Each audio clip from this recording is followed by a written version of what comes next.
Hello, everyone. So, looks who is beside me today? Our our friend Dan Assisi. He doesn't know, but he's part of the SSI. He would say he's the U.S. branch of SSI. I like that. I like that. Yeah. You see, yeah.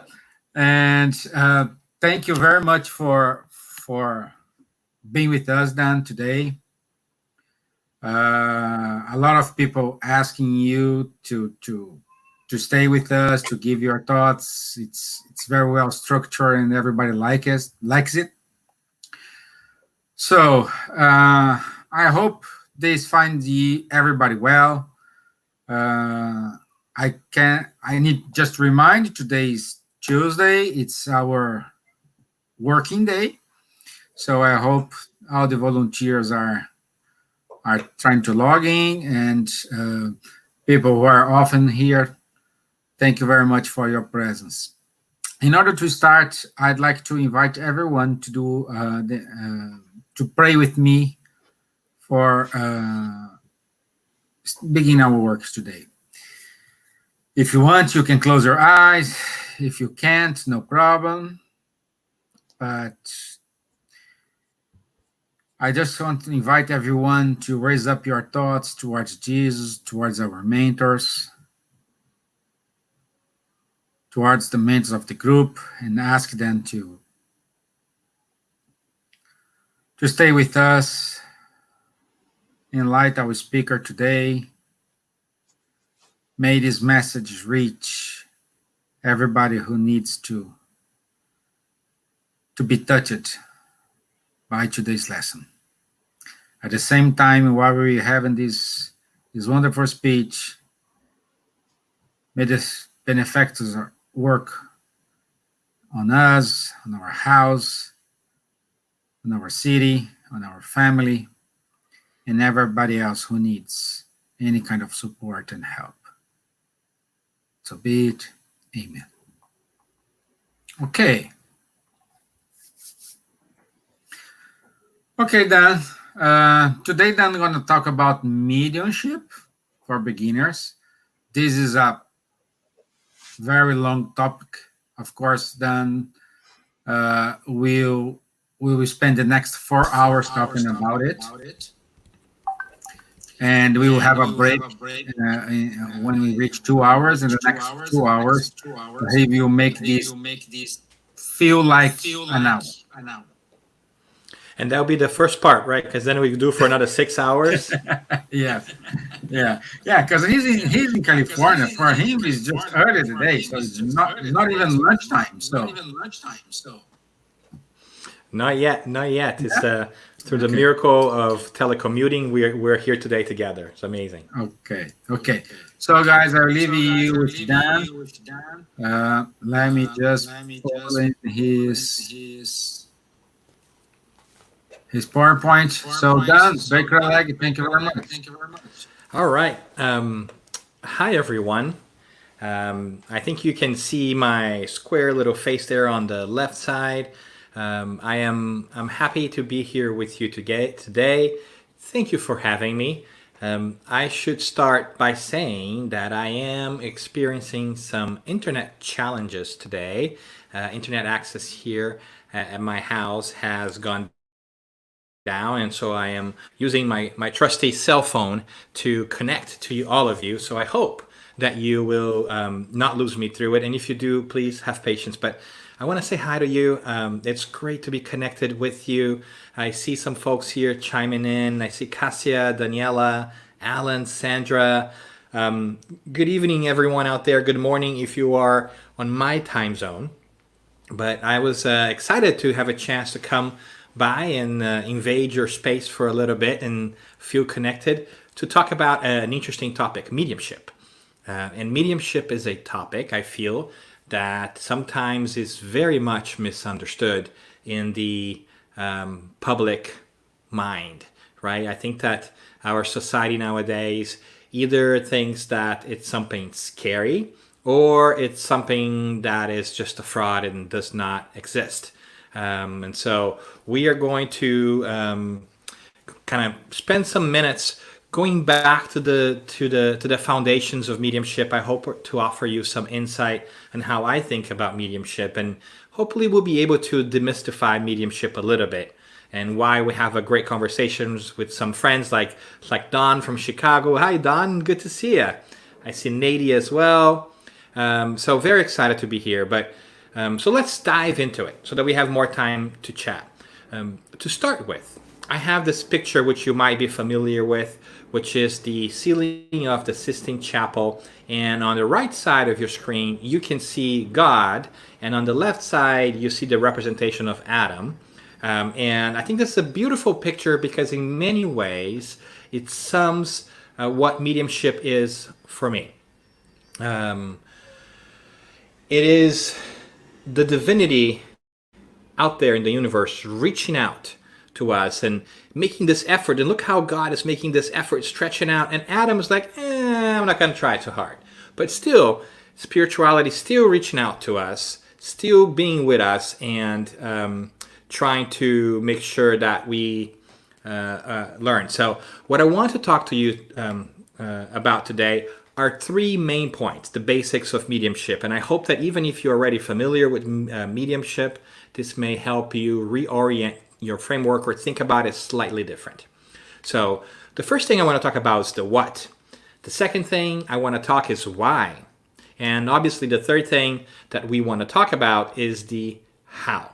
So what does that mean? So first, I want to make a point today that mediumship really is nothing more than the ability to act as an intermediary, and we'll go more into that.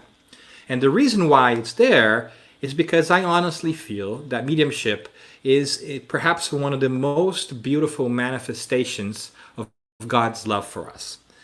It's really a blessing for us to be able to understand and have mediumship within our toolbox. And we'll also talk a little bit about that.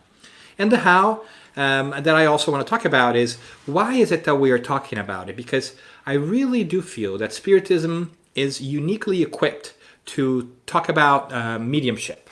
And we also explain why. But I think that if we are able to zoom out, we might be able to understand mediumship a little bit better and then work towards it and have it transform in our minds into something different. But if there is nothing else that you take away, I would love for you to walk out of here today from this video with these three main points. Of course, you can always connect with us afterwards on social media and with here at the Spiritist Society of Ireland and kind of dive deeper. But these are the three main points today. All right. So let's dive into it. So, all right. So let's start with the how. Why is it that we are talking about mediumship, and why Spiritists talk about mediumship so much at times? Well, Spiritism, as I just explained a couple of seconds ago, is uniquely equipped to understand mediumship. And the reason for that is that from the beginning, Spiritism was born out of inquiry, out of trying to understand what was going on in Paris in the 1850s with these strange phenomena that were taking place. As you probably know by now, this French investigator and educator Professor Revel, was asked by his friends and insisted upon by his friends to investigate what was happening. He dove deeper and realized that the phenomena that were taking place were not fraud, and they were not just random. That there were intelligences behind these phenomena, moving these objects, causing this miraculous, that were trying to catch our attention.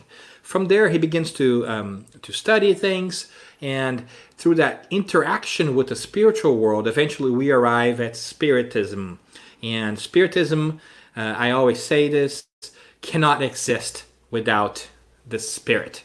So the spirit, an idea of spirits in general, it's at the core of Spiritism. So from the beginning, Spiritism was based on the study of what was happening in the spiritual world. And to do that, he had to really go deep and understand what mediumship is. Because as a progressive body of knowledge, one of the definitions that Kardec, who was Revel, used for Spiritism was that it was a science which deals with the nature, origin, and destiny of spirits. And here's the part that interests us. as well as their relationship to the corporeal world. That is to say, how do spirits relate to the physical world? And they do so through mediumship most of the time. So that's why Spiritism is so interested in mediumship and has put so much effort into studying mediumship, because it's a key component for us Spiritists to be able to understand the spiritual world. And when we understand the spiritual world, it truly transforms our lives. Right? So mediumship, very important to us. We put a lot of effort and time into studying it and understanding it, and know its minutiae, its detail, because we feel like it will help us better understand the spiritual world and therefore lead us to a happier life. So that's why Spiritism, I feel, is so interestingly positioned to be a good source of information for us when it comes to mediumship.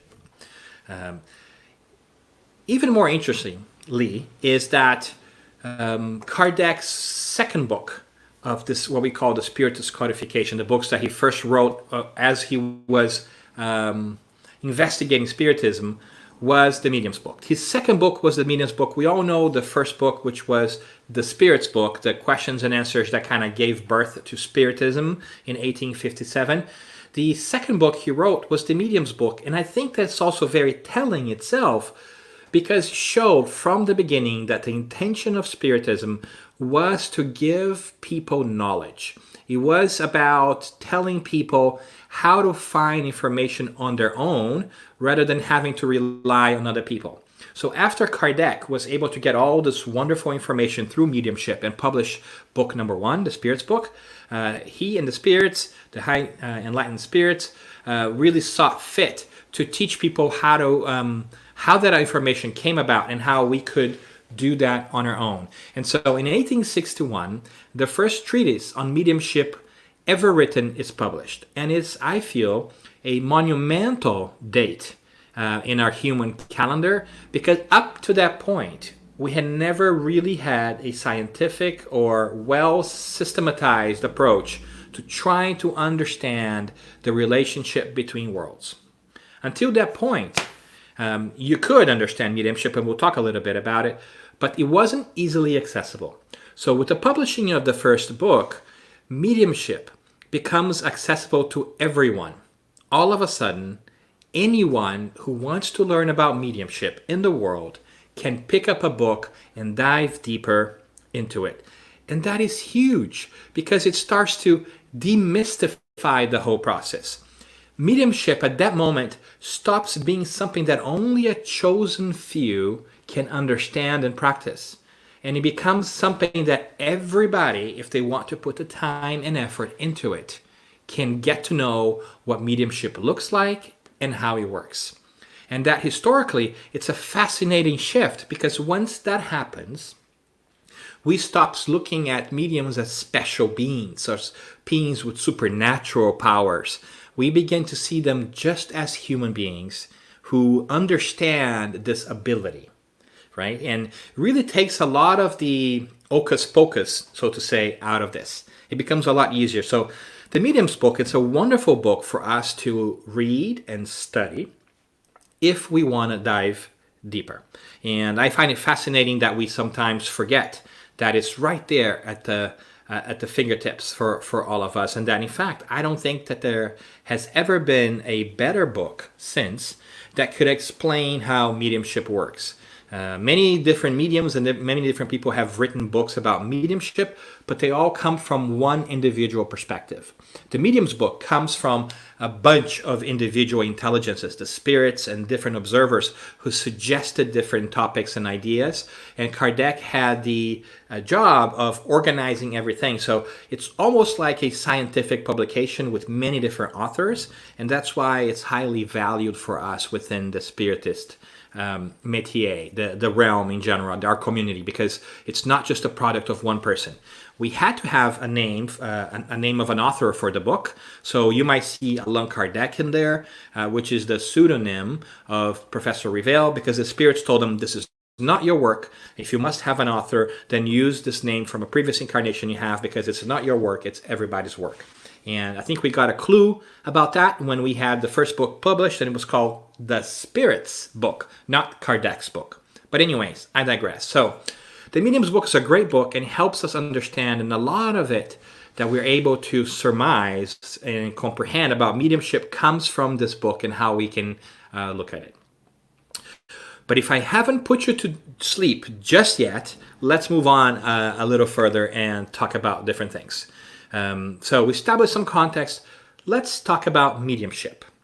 Mediumship, it's not a small ship, it's not a large ship, it is a medium ship. Ha ha ha, bad jokes in the morning or in the afternoon. Who'd have thought? Making yourself laugh is half the battle. But mediumship, it's a very interesting term because it was first coined, it was first created by Allan Kardec. So it's fascinating because we don't have any other historical reference to mediumship. Well, that is, we cannot find that term anywhere before the 1850s. So if you find mediumship mentioned in any previous text, such as the Bible, it's because somebody put it there after the fact, which is a fascinating conversation itself. But what is mediumship? Well, we could summarize it very simply in saying that mediumship, it's the ability to act as an intermediary, a medium between the physical and the spiritual realms. Nothing more, nothing less. If something goes in between, it is a medium for connection between two things. So mediumship is the ability to go in between and serve as a bridge between the physical and the spiritual realm. And it has always existed. It has always been there, and it would always be there. We talked briefly about the history of it. I can point out to you here, for instance, how it has been present through the ages in our human history in general. If we go back 5,000 years, we had people called high priests, we had oracles, we had prophets, sibyls, shamans, saints, until we eventually arrive at the name medium. But all of these people acted as an intermediary between the spiritual realm and the physical realm. They were able to sense and sometimes bring messages from the spiritual realm. So what we call today mediums may be understood to be these different words when we look through our past. In fact, sometimes this surprises people because we are not used to thinking about it that way. But when we look deeper, we're going to even realize that we have some great mediumistic advice in the New Testament. John, the evangelist, actually gives us this piece of wisdom in the first letter of John. Verse 4, he says, "Beloved," which is all of us, "believe not every spirit, but try the spirits, whether they are of God. Because many false prophets are gone out into the world." And here he is saying, hey everyone, don't believe every spirit communication, but test them, put them to your examination to see whether that really speaks of divine things. Because there are many people who are trying to give us basically fake news. I'm going to give it into a more modern language, right? So since the beginning, Spiritism has been concerned with fighting spiritual fake news. And that's one of the things that we continue to do in Spiritism. And that's why it's so fascinating for us to try to understand the historical piece and mediumship itself so that we can be better stewards and critical thinkers of the information that we are receiving. I hope that makes sense to you, and we'll have some time to talk a little bit about it. But so my point here is that mediumship is nothing more but the ability to be an intermediary between different worlds, and that the word itself has been created by Kardec, but the concept is timeless. It has been there since the beginning. All right, so now that we have established what mediumship is, let's look into the subject of mediumship, that is to say, the contact between the spiritual realm. Let's look at the medium, that person that is the intermediary. Okay. When we look at the Medium's book, and we dive a little bit deeper into its teachings and all the knowledge that it has put together, we come across some interesting tidbits that really help us frame this idea of mediumship and medium in perspective. And here they are. So one of them is that every individual who senses the influence of spirits to any degree of intensity is a medium. Let's pause for a second here.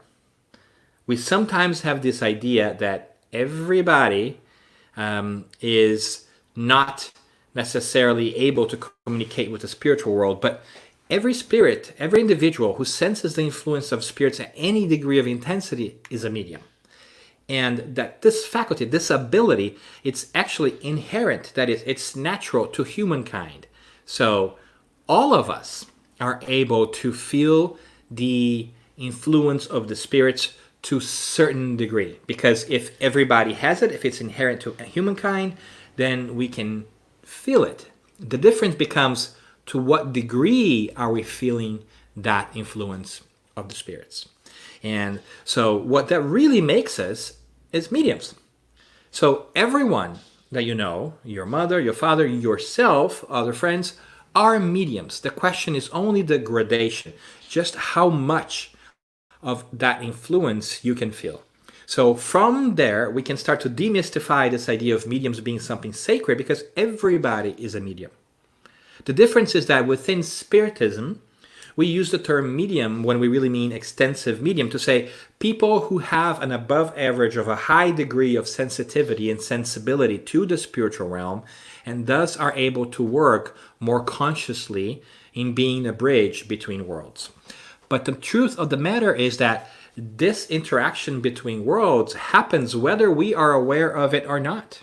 It happens all the time, and sometimes we just don't know. In fact, when we go deeper into it, we see that it only depends on a more or less physical organization. But besides that, it also, we should tell that it does not express itself in all mediums the same way. That everybody has a different sense of mediumship within themselves, because everybody is different. Everybody has a different physical body. Everybody has different abilities, and everybody has a different history. And much the same way that we have different levels of intelligence and we all think differently, the same with mediumship. We are all different. In fact, that is so present in our lives that if we look into the Spirit's book and go back to question 459, we're going to find a fascinating question and answer there. Do spirits have any influence on our thoughts and actions? That's what Kardec asked them way earlier on. And the spirits reply, their influence on you in this regard is greater than you suppose, for very frequently it is they who guide you. So what does that mean? It means that from the beginning, since we begin, let me go back here really quick. So from the beginning, since we begin to understand mediumship, we are going to begin to discover that we are being constantly influenced by the spiritual world, and we are constantly influencing the spiritual world as well, right? So we should start to think about how is that happening and how can I tell? When we become more aware of it, we begin to understand that maybe some of that intuition that we have, or those thoughts that generally come to our minds, maybe they are not just ours. Maybe they're also being suggested from the outside, sort of a spiritual influence, which is no different than the influence that you and I receive from our friends every day. Sometimes people are suggesting that we do things, and we have to take into account whether we want to do them or not. Because at the end of the day, whether thoughts and ideas are being suggested by those that we can see or we cannot see, it does not exclude us from the responsibility of finding out whether we want to do those things. Or as John said in that letter before in the gospel, whether those ideas are of God, or that is, they are good ideas, whether we should be able to embrace them or not. We cannot, and now that we know better, begin to shift responsibility to other people, whether they are in a physical body, incarnates, or whether they are outside of a physical body, discarnates. We are responsible for actions and for understanding why we are doing our actions as well. So when we begin to understand that all of us are mediums in one way, shape, or form, we begin to see that we also need to be better understanders of why we are doing things the way we are and how we can actually take a moment to decide what we should be doing versus what we should not be doing, regardless of where it comes from. A good idea is a good idea, regardless of who tells you about it. And a bad idea is a bad idea, regardless of who wants you to act on it. So one of the things that we take away from this is that as we begin to understand the world, we are in control of our actions. Even if we are not fully in control of our thoughts and we might be receiving information, we're always in control. Nobody can force us to do anything that we don't want to do. So whether you have heard voices or seen things or felt different sensations or had intuitions or had a hunch, sometimes we even call it hunch, all those things can be signs of us picking up these broadcasts, this energy coming from the spiritual world, and try to make sense of it. And don't be surprised if the more you begin to question what you're thinking on and why, you start to realize that there are a lot of things that you're not thinking about that all of a sudden popped up in your head. And don't be scared either, because that's a natural process. So there's nothing for you to be scared of, because this has always happened whether you were aware of or not. And we just established too a couple of minutes ago that it has happened throughout the whole of history. So it is the regular business of things for us to be constantly influencing and feeling the influence of others. And then you may say, Dan, why? Why is that out there? That makes things so complicated. I actually say, you know what? I think it makes complicated if we didn't have the influence of the spirits in our life, because it would be a lot harder for us to learn if we were not able to receive that input from other people. So I really do think that mediumship is an incredible tool for learning.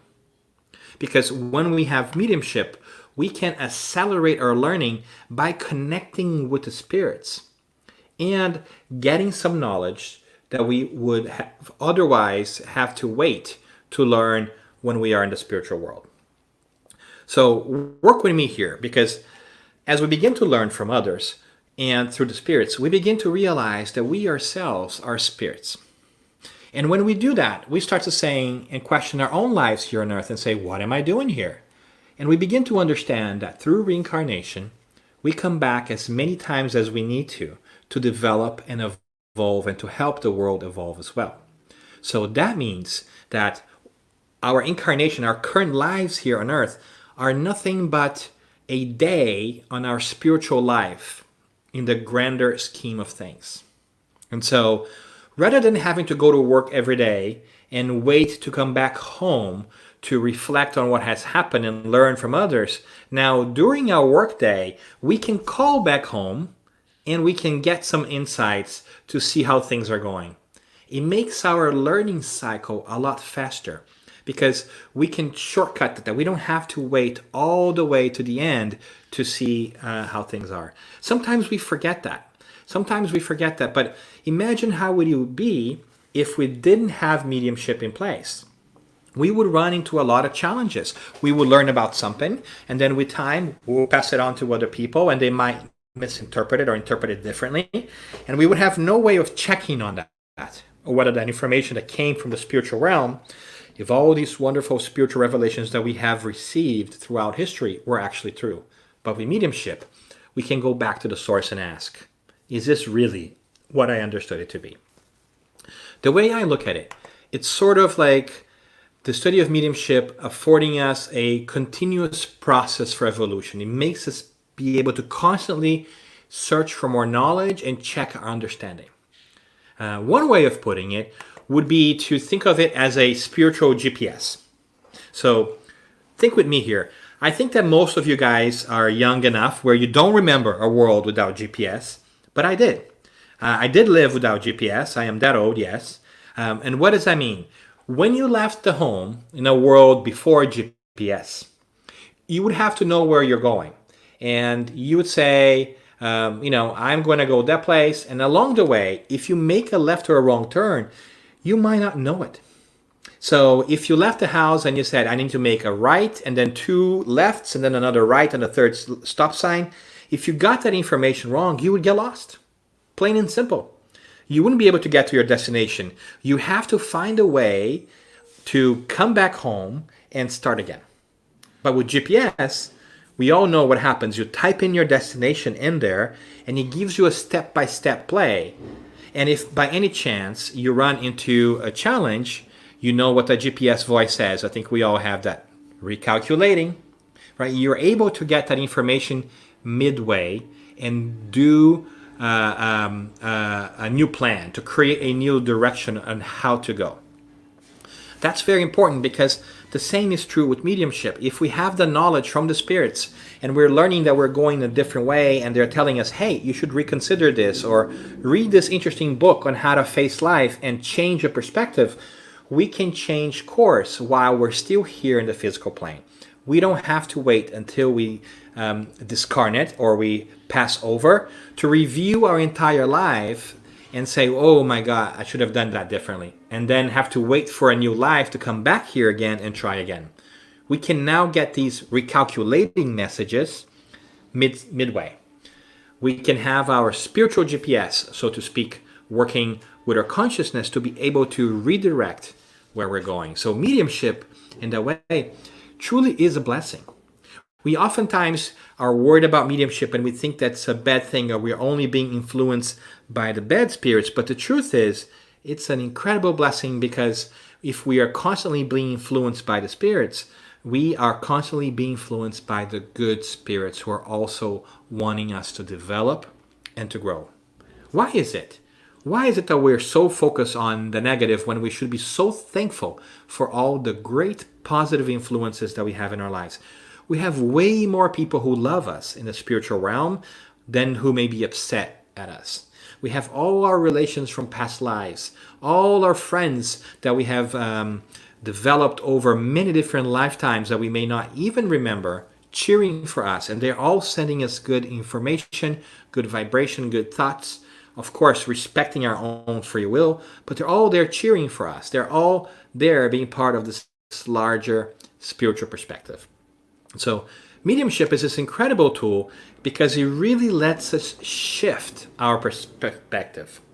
When we begin to understand and study mediumship, we start to realize that there is a shift going on in our minds and in our worlds.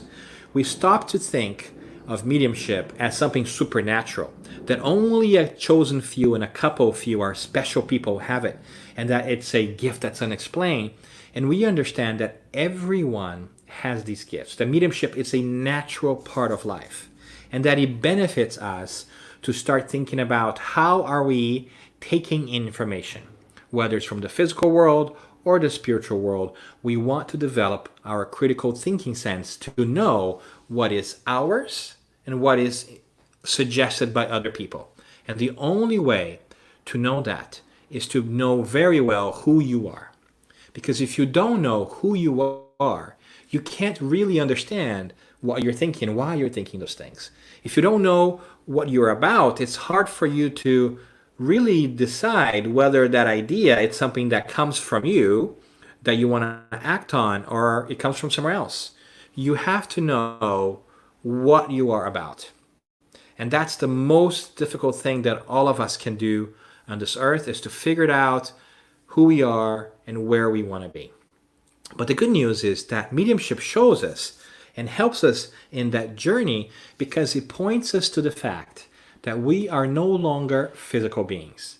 We are spiritual beings who are temporarily in the physical world. So that means that we can begin to shift again our perspective on how we live this life. That the things that we are worried about, our physical lives, our jobs, our houses, our health, all these things are important. Yes, and we should pay attention to them. But more important is to pay attention to the things of the spirit, the things that we will carry with us to the next lives, to the many incarnations that we are going to have after here. Because the things that are just physical, our house, our home, our income, our cars, all these things stay. So maybe they shouldn't take a disproportionately vast amount of space in our mental drawers and take all of our attention, because we can't take those away with us. And we know for a fact that we will leave this physical body and that we will survive this world and live a spiritual existence, and that we may continue to grow in the spiritual realm until it's time for us to take on the physical body again, a different one, to go through new lessons and new learnings. And we know all of that because of mediumship, because the spirits are able to tell us on a daily basis, everywhere through the world, that they are now in a better place, or they are now feeling perhaps a little bit guilty of all the things that they did or did not do here on earth. All of that comes from mediumship. Mediumship stops being just a proof to the fact that life exists, but it begins to give us answers to how is it that we should behave. Because if we know that it is possible for us to communicate with the spirits and that life goes on because we now have that knowledge, should we begin to change the way we behave and act in this life? Maybe there is no point in stepping on each other's toes, because the truth is, this whole YOLO thing was wrong. We do not only live once. We live many times. We only live one spiritual life, full of different incarnations. So the consequences of the actions that we start now carry over to other lives as well. So it behooves us to be kind to each other and to ourselves. Because whatever it is that we trigger in this lifetime and do not have time to deal with in this lifetime, we will have to necessarily deal with on the other side. So we stop worrying about, is there life after life, to be certain that there is, because we see it every week in our mediumistic meetings in all spiritist groups throughout the world, or most of them anyways.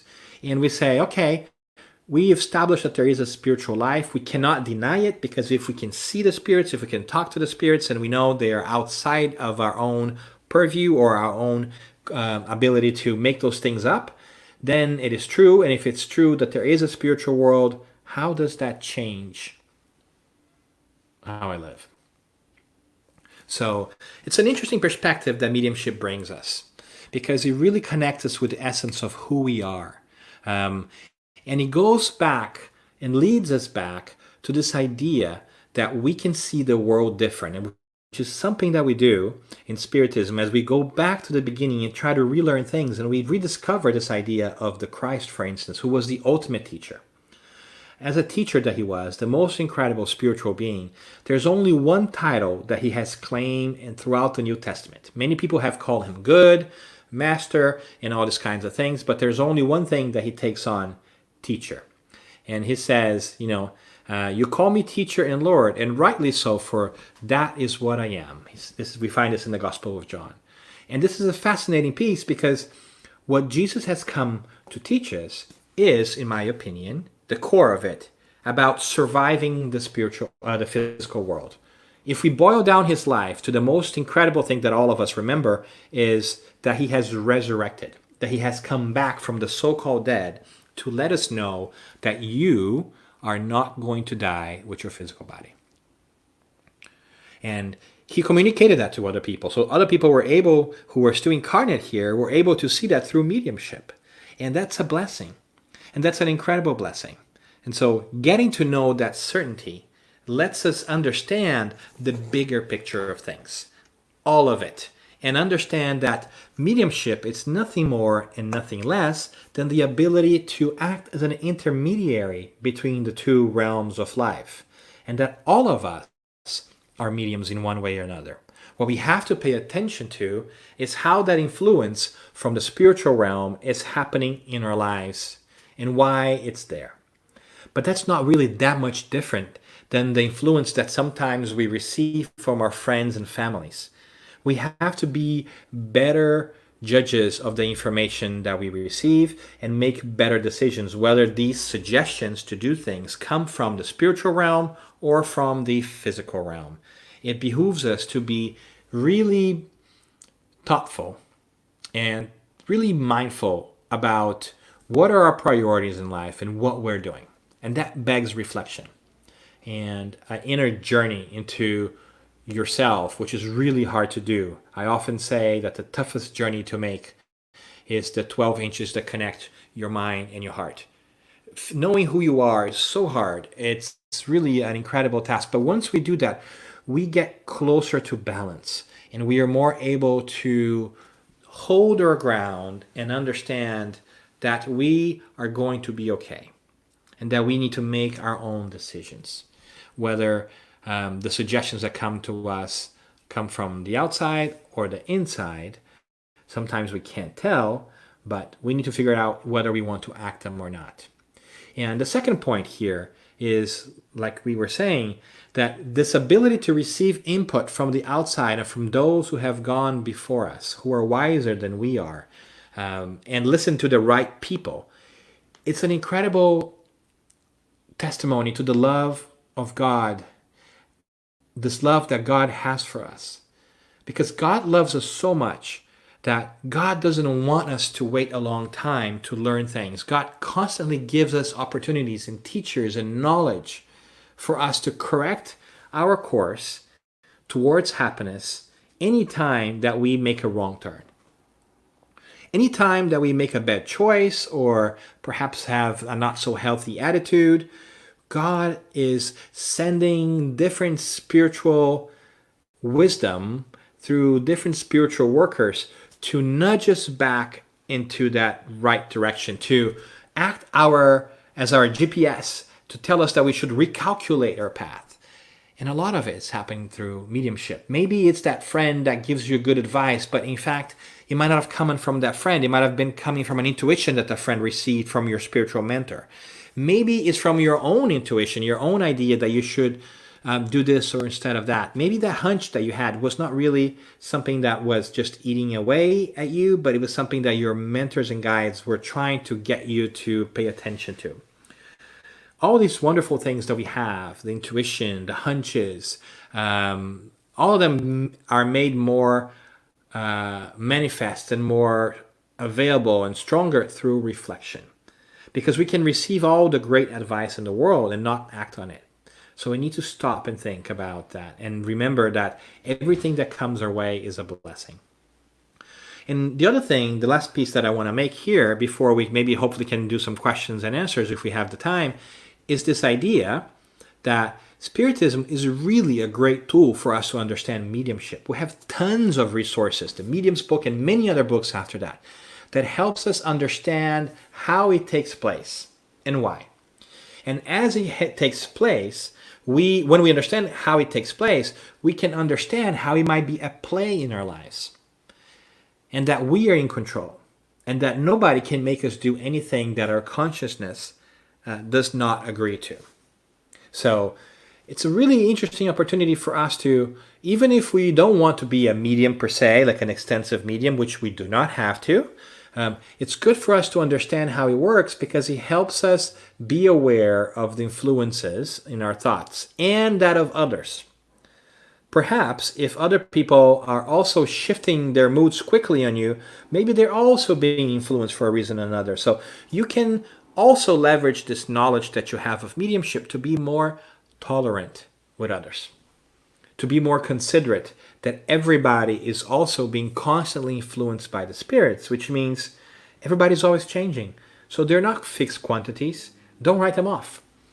Just think about it and remember that all of us are constantly influencing each other. And in this moment of frustration and anger and fear that we live in the world, it's only natural that we sometimes tune into those vibrations if we are vibrating at that same frequency and range. So it's important for us to understand how it works because then we can also decide to give our lives a different perspective by basically shifting how we are vibrating and facing the world. If you want to listen to a different radio station, you need to change the dial in your car or on your app, right? So if you want to tune into a different frequency in our lives, morally and ethically speaking, you also need to make that effort to change your mindset to focus on those vibrations and that frequency. So remember that. Remember that that all of us are mediums. So cut people some slack, give people some grace. Remember that mediumship is there because it's an incredible tool for us to advance. There's so much knowledge that we have gained throughout history, the arts, literature, all artists, in a way, are also mediums. They're also receiving inspiration. Look at the incredible amount of knowledge throughout our communal and shared history of the world we have acquired because of mediumship, even if we don't know it's coming from mediumship. And continue to study. Continue to study and understand that, because it will help you on your path to understanding yourself, and in understanding yourself, you will take a step closer to being truly happy. And Spiritism can do this. It's an incredible tool. I have not been able to find a tool that better explains the exchange between the two realms of life than Spiritism. And that's why we bring it up so often, because many of the challenges that we see in the world today have a large degree of influence from mediumship, whether it is mental health, whether it is mood swings, whether it is anger and separation, or whether it's inspiration and hope and joy. All of these things too are there and are being channeled to us, and it's up to us on how do we connect to all these things. Anyways, I'm going to stop to babbling there for a second. See if you guys have any big picture questions or small detail questions. I know that we have a lot that we can get into, but remember that picture. Remember that God is constantly reaching out to us, and He might be doing that through the good spirits that always influence and guide us for the best. All we have to do is learn how to listen. All right, friends, I'll stop here for a second. Wow. Great introduction. Okay, it's been 6 hours and feels like 45 minutes. Great. I mean, here. So, do we have any questions for them? Okay, yeah, we do have. Okay. Carolina, what could you tell about who lose the mediunity? When I was a child, I had a really sensibility to it. It seems normal, we shouldn't, however, it's something. All right, so hi Carolina, thanks for the question. It's very common, our Spiritist studies say, for children to be more aware of the spiritual world. And the reason for that, it's actually somewhat simple when you think about it. We're all spirits who are reincarnating here on earth. And, as we are born, from the moment of conception, we already know that the spirit is attached to the physical body, but there really isn't a physical body there yet. It slowly grows cell by cell over time, right? So for a very long period of time, reincarnating spirits are more on the other side than they are here. They're kind of straddling both at the same time as they get connected to the physical body that's being built. So up to about 6 or 7 years of age, our spiritual mentors and guides say that children are more connected to the spiritual side of things than to our side. So they are more in between and there. So it's not infrequent for them to see things and wave to people and everything else. But as the physical body develops and the spirit takes full possession of the body, it stops being as connected, or it stops to being primarily floating in the spiritual realm. And so it's normal for children to see imaginary friends, have those conversations, and later no longer do that, because now they are more physically connected to this realm, more focused here, because we have come here to do our learning and our tasks here. So it's normal that that happens to children. So you haven't lost mediumship, your mediumship when that happens.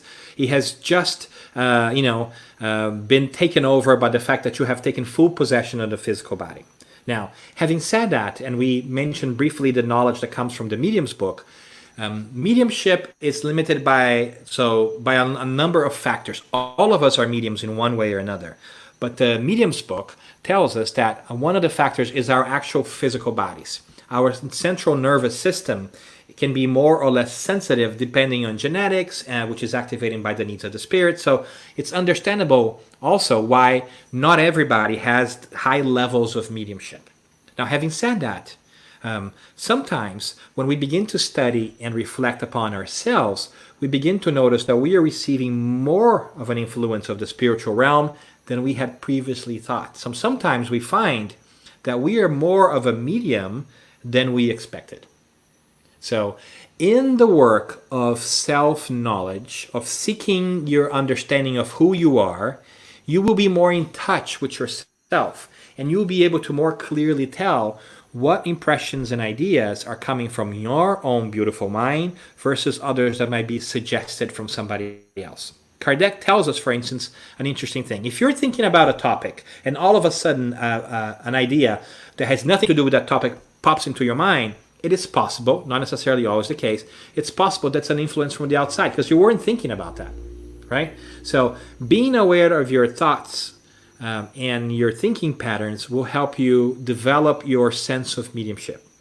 Now, still, though, we have come with a potential because of our physical bodies that we talked about. So it might be that you might be an incredible student of mediumship and do a fantastic job of getting to know yourself, but may never develop that high level of mediumistic abilities that other people naturally have because they were born with more of a natural ability in this lifetime for a reason, right? So we come with think about a little bar, right? Like a little progress bar. We all come within a range of abilities and sensibilities, and we can develop those, but we can never go beyond those abilities that we have been preset with for this life. So yes, you can continue to develop and work on that, but it doesn't necessarily mean that you're going to be able to see the spirits or hear the spirits like other people do. And that's okay, because you don't have to, right? It's not about hearing or seeing spirits that makes you a better person.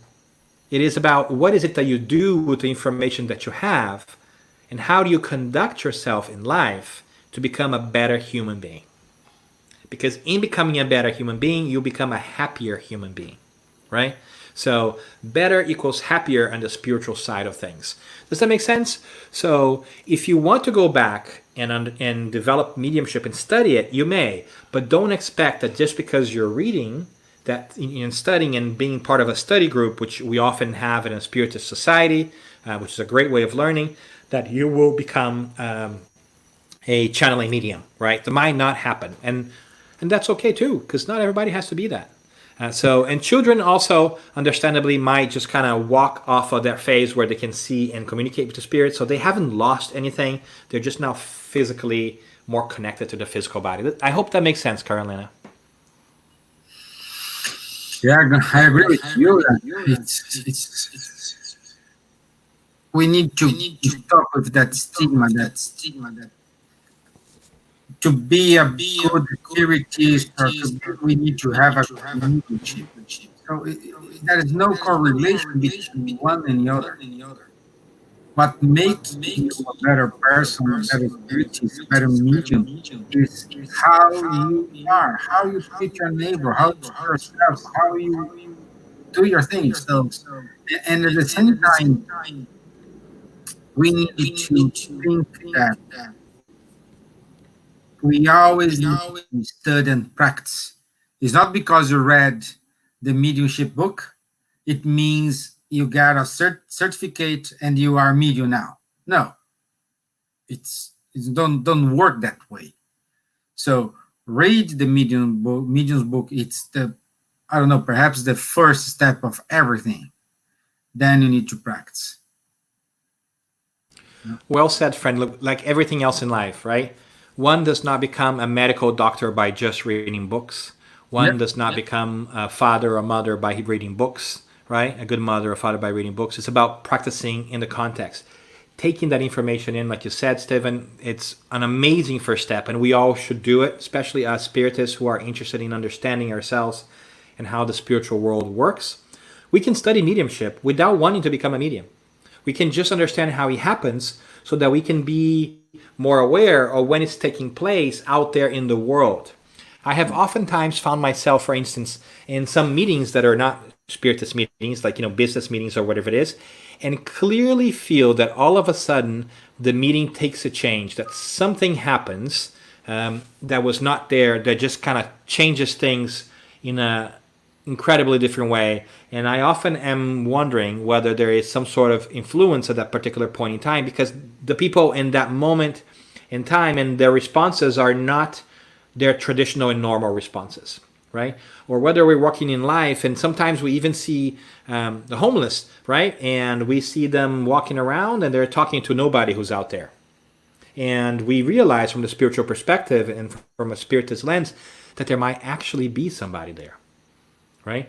We begin to understand that certain mental illnesses are more easily understandable when we take into account the spiritual, whether it's schizophrenia, whether it's depression, all these other things can benefit from the study of spiritism and more specifically mediumship. So that's a fascinating topic that I think that as a society we are going to dive a little bit deeper into. Yeah, well, and also we need to think that it's not because a specific spirit center do not have a meeting is not a spirit center. Perhaps everybody in that spirit center who have mediumship is misguided. It's everybody is fascinated. It is tuning in the wrong, using the dial and tuning the wrong channels. So that is no right or wrong, guys. We need to work, we need to study, we need to practice, we need to every day challenge ourselves. It's like Dan said, it's big mom and dad. Every day is a different day. Especially now. Yeah, and just like intelligence, right? Just like intelligence, you can be very intelligent and not necessarily make good use of it. So just having it doesn't mean that you are doing a good job with it, right? Oh, and we have a question from Tanya. Can we tackle that one as well, Stephen? Yeah. What resources do you recommend that are good to help the mediums develop good self-awareness, emotional balance, good of passionate EI, emotional intelligence, I think. as mediums can be easily knocked off balance? Good antidotes. Yes. Hi, Tanya. Thank you for that lovely question. In many different ways, I feel that is the question that all of humanity should be asking oneself. How do we cope with our ups and downs to make sure that we're even keeled, that we are self-aware, that we develop emotional intelligence in general? And I think that's the challenge of our times. Of course, mediums may feel that more strongly at times because by the fact that they're more sensitive, they might sway and receive that those things and feel them more strongly, right? So every time that there is a big swing in emotions, I always ask myself, what's at play here? Why are emotions swinging so quickly, right? But I think that the best tool is really self-reflection and self-awareness. Now, I know it's a very vague question, very vague answer, and sometimes we need specific tools, but the good spirits don't necessarily give us super specific answers such as, do this thing 3 times a day, or take this medicine, or think about this, at 7 p.m., because they respect our free will and our individuality, and they tell us that we need to find the tools that get us there because each one is different. But they do tell us to self-reflect. So one of the things that is really helpful and I'm really excited about in the world in general is this move towards mindfulness, right? Which I think the mindfulness is almost like a light version of spirituality, right? Is when people are taking the time to stop all their busy thoughts and try to be mindful about where you are right now, recentering it back. And that's very nice, even at the surface level, but I think we can go deeper. What are the feelings and emotions that we are feeling and why? Are we making time to reflect on those? You see, one of the interesting things is we have not been trained to deal with our feelings. Throughout our lives, most of us have been told content, knowledge, and instruction, right? Intellective things. We've gone to schools and they have given us dates and knowledges and things, and that's very important. But we haven't always received a good teaching and learning on how to deal with our emotions, to the point that sometimes we even struggle understanding what emotion we are feeling. And if we don't know what emotions and feelings we are constantly entertaining, how can we tackle them? Because we don't even know what's happening. So one great starting point is to stop on a regular basis and go over our days and say, how am I feeling right now? What does that mean? Where is that coming from? Hold it for a little bit and then try to do something different, right? And that's a wonderful question in the Spirit's book from an incredible spirit, St. Augustine, question 919, in which he gives us a very simple method for us, right? And he says, one of the ways, and you could do this, is do what I did. Every day when you go to sleep, think about your day and reflect. What is it that you've done that you could do more of because it was a good thing? And what are the things that maybe you need to change? And the next day, go ahead and change those things that you need to change and do more of the things that you know that you need to do. So self-reflection is an incredibly important tool. How it will take place, it will be up to you. Is it a meditation piece that you do every day? I myself sometimes use a little app, mindfulness app, just to kind of help me calm down from my anxiety from work and everything else. Is it a conversation with people? Is it doing this that we're doing right now? Is it talking with others about these topics and trying to understand and have a channel for you to express and feel these good things, right? And feel understood and feel like you're part of a community? Is it looking for more formal tools to understand feelings? There is a fabulous tool out of the Yale Center for Emotional Learning called the Ruler tool, like a ruler as in like the ruler. And it's an acronym for different things. Like first, R is like for recognize. You need to recognize your feelings. You need to know what they are. And so find something that will help you get in touch of who you are to make that connection between two places. For mediums, that's very important because they feel these sways more often. And so part of becoming a medium in many different ways is knowing our emotions and knowing how to go back to our own emotions. Because we always say this in our mediumistic study groups. Before you learn how to open the door to the invisible world, you need to know how to close the door. Because you don't want to be so out there that you're receiving influences from everything out in the world and not know how to deal with that. So you need to first know how to be in yourself, be you, before you can help being, and taking the voice of other people. But meditating and reflection, whether it's good reading, whether it's self-reflection. Sometimes when I'm so anxious and I can't self-reflect and I can't meditate, I pick up a good book. I pick up a good book that helps me direct my thought to something that's positive, because I am able to stop in that moment and self-reflect, but I can go in a different direction. I can change the station. So I think there's like emergency stuff and there is proactive stuff. Do both. I often realize that, many of us are going to spend more time in our lives brushing our teeth than thinking about ourselves as spiritual beings, because brush your teeth we do every day. But I'm not sure that all of us are thinking about ourselves as spiritual beings on a regular basis. That's a missed opportunity, right? I'm not saying don't stop brushing your teeth, people and children everywhere. Brush your teeth, but also brush your spiritual teeth, right? Yeah. Make sure you spend some time thinking about that. And Tanya, the fact that you're asking means that you're on the way. That's amazing. Your awareness is there. Your desire is there. Congratulations. It's an amazing thing to do, even if we don't get it right all the time. Wow. And Carolina, say thank you for your answer. Congratulate you for the amazing talk. Well, thank you for your patience, people. It's time. So, well, I already have here message saying, okay, we keep with this topic next day, sometime next week, or the following week. So let's see how is our agenda, and we set a continuation of this topic. If you accept, of course. Yeah. Okay. Any opportunity to talk, and you get me talking, you can't stop me, as you clearly have noticed, right? Yeah.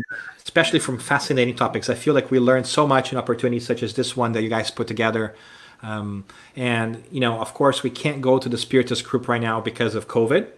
But what a wonderful opportunity when we resume or not to have conversations at this one and be in groups such as this one where we can have like-minded individuals who may not think the same all the time, but who are willing and committed to learning about important spiritual topics. What a blessing for us to have that forum, because not a lot of people have that forum on that understanding. So thank you guys for doing what you do. And I picture myself before we started in that room right there in Dublin at the Lantern Center, So it would be great for you guys to go back soon when you can, when it's safe, right?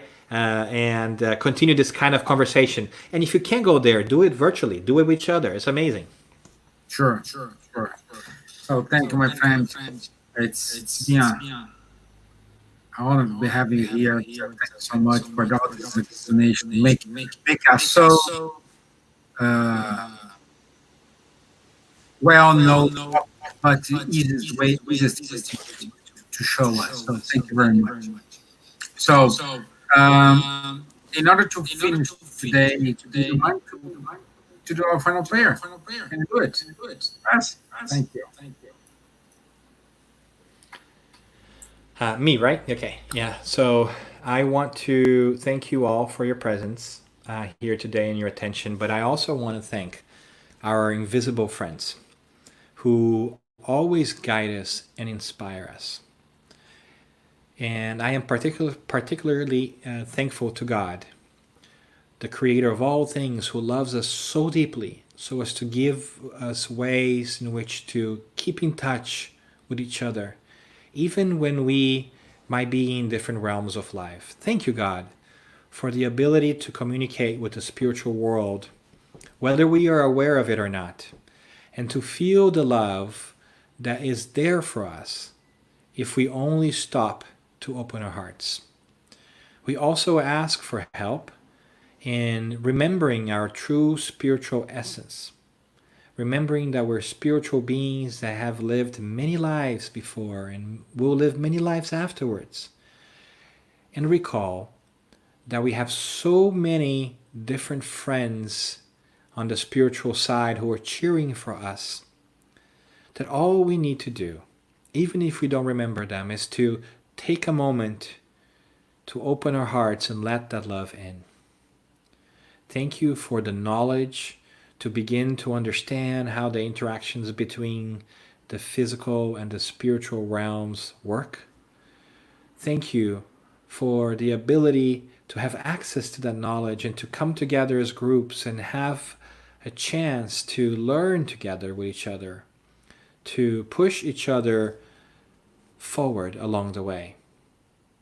Thank you for the kindness that is displayed to us every single day by our mentors and guides who are always whispering to our soul, cheering us on, reminding us that we were born to be happy, to make a sizable dent in the world, to give our contribution to the world, because in learning and doing is it that we grow and become happy.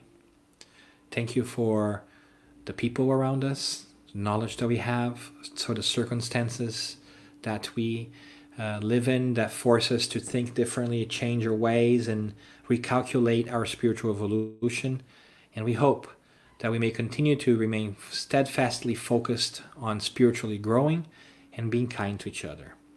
And to our mentors and guides of the Spirit Society of Ireland and for our friends in Dublin, we also ask God special blessings today to empower and strengthen their resolve to continue to study and learn more about the spiritual world around them. Thank you, God. So be it. Thank you, my friend. Once again, it's a very instructive and amazing topic. We'll continue in part 2. Okay. So thank you all. I will finish today, and I'll see you next Thursday. Thank you at 7:15 p.m. Thank you. Bye bye, Dan. Bye, friends. Here.